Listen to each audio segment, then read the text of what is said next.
Paradigm Shifts UFO channel. If you haven't already, take a look at an interview I did with Lue Elizondo a few weeks back on the Debrief. Here's a clip.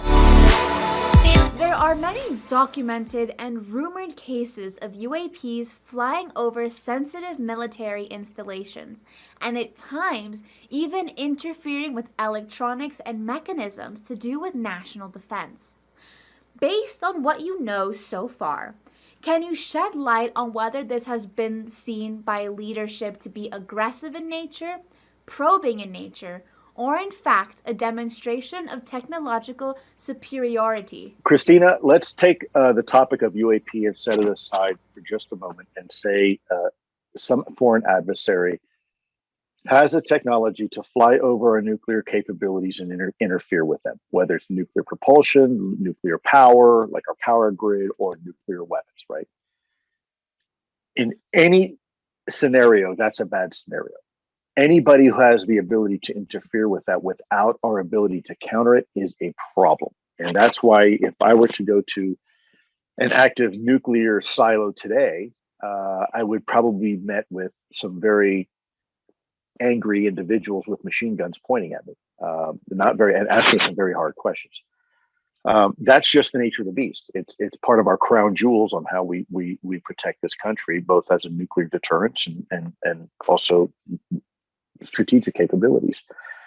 So now let's go ahead and reintroduce the UAP topic and say that there's some sort of technology that's flying over our nuclear capabilities. There's not a damn thing we can do about it and can turn our nuclear capabilities offline at will. Is that a problem? Well, my response to you is yes, it's a very significant problem. If that is indeed the case, we need to figure out what's going on. And it appears that that may very well be the case. So if that is the case, and by the way, it's not just here, Russia's had some interesting events too. I won't go into a lot of detail. This is a global issue. This isn't just a U.S. and Russia issue. This is a global issue. And I think, what is their intent? Are they trying to do quote unquote show of force?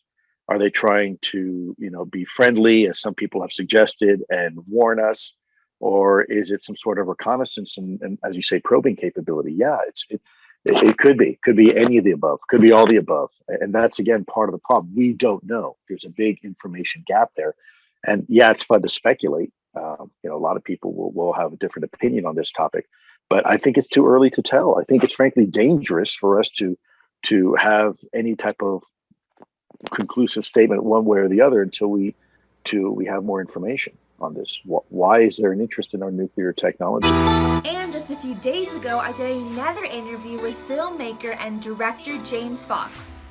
Roll it. And what's the most compelling or chilling thing you've learned about doing the phenomenon? What keeps you up at night in relation to this mystery? Nothing really. I mean, I remember, I gotta be honest with you,